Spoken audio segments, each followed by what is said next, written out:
So I've been using the AirPods Pro 3 daily for about a month, including my trip to Spain, and I've got a lot of thoughts to share about that. So let's get right into it. First off, design-wise, not much has changed at first glance. It almost looks identical to the AirPods Pro 2, but it's actually a tiny bit bigger, which means it won't fit into your old case. The case itself looks cleaner now, but there's one big change. There's no button at the back anymore. It took me a couple of minutes to figure out how to pair it actually. You got a hint, double tap the front light until it starts blinking, and that's on pairing mode. Now for the ANC testing, active noise cancellation. Apple claims this is the best noise cancelling earbud in the world right now, and honestly I can see why. I used them throughout my vacation and on long flights to Spain, and the ANC was quite impressive. I don't know if it's 4 times better though, like Apple says, but it definitely feels about twice as effective,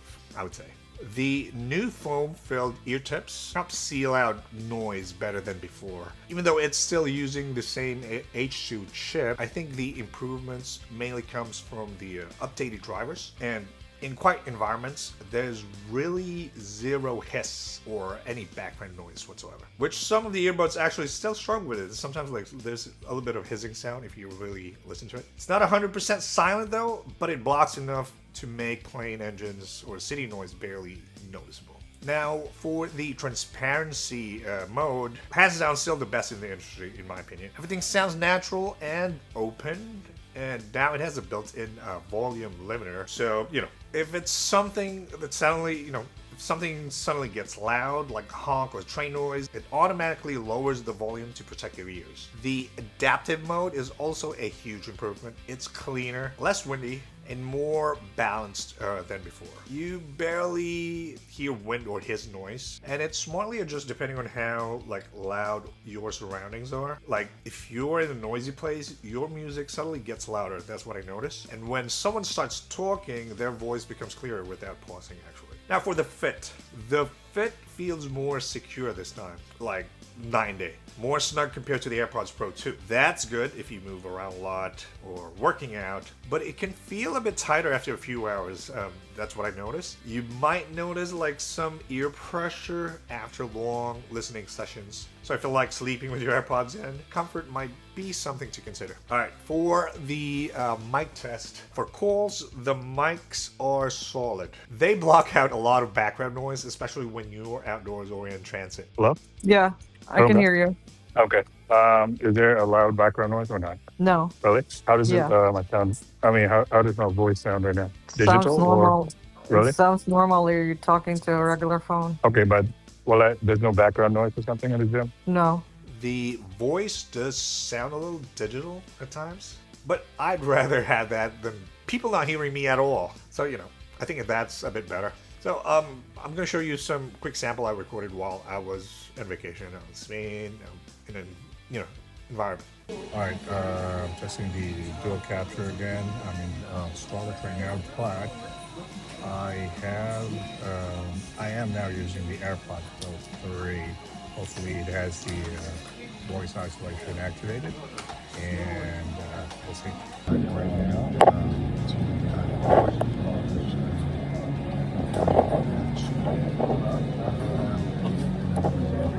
Right now, we are here at the Royal Palace. This is actually the sign earlier. Also, now want to talk about sound quality. The sound quality has definitely improved. The first thing I noticed was deeper bass and fuller soundstage. Even though I'm not an audiophile, the difference is obvious. It's richer and more immersive in my opinion. And when you play Dolby Atmos tracks, it just takes it to another level. It feels like the sound is surrounding you rather than coming from inside your head. Now I want to talk about one of the coolest features, which is the live translation. There are currently 4 languages supported right now, and since I was in Spain, I downloaded Spanish. You can activate it by pinching both stems, and it instantly brings up translation mode. Even though I speak some Spanish, this feature really helped with accents and fast talkers, especially when you're in Spain, they have different accent and all that. Anyways, I digress. There's about 1 to 2 second delay though while it processes speech, and it can get confused in crowded places like cafes. But overall, it's really handy. Also, by the way, this feature isn't exclusive to the AirPods Pro 3, just so you know. You can also use it with older models once you update to the iOS 26. Now for connectivity. Even though the iPhone 17 Pro finally uses Bluetooth 6, the AirPods Pro 3 unfortunately are still on Bluetooth 5.3.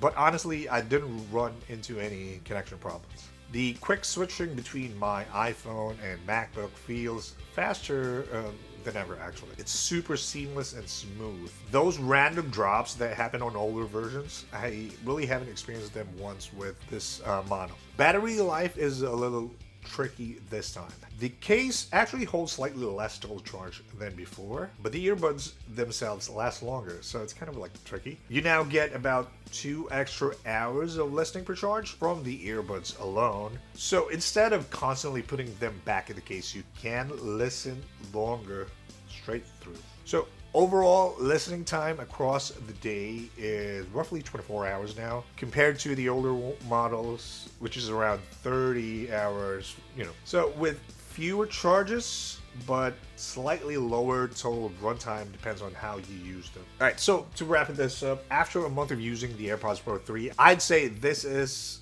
Apple refining something that was already great. The design is familiar but cleaner. ANC and transparency mode are the best I've used so far. Sound quality is better, and connectivity finally feels rock solid. Battery life is a small trade-off though, but the longer single-use time kind of makes it up for it. So it depends on how you use it. But if you already have the AirPods Pro 2, you don't really need to upgrade, unless you really care about the better ANC or the fit. But if you're coming from the first gen Pros or the regular AirPods, definitely this is a big step up. Alright, that's it for this review. Don't forget to smash the like button, and if you haven't yet, consider subscribing to the channel. I'll see you on the next video.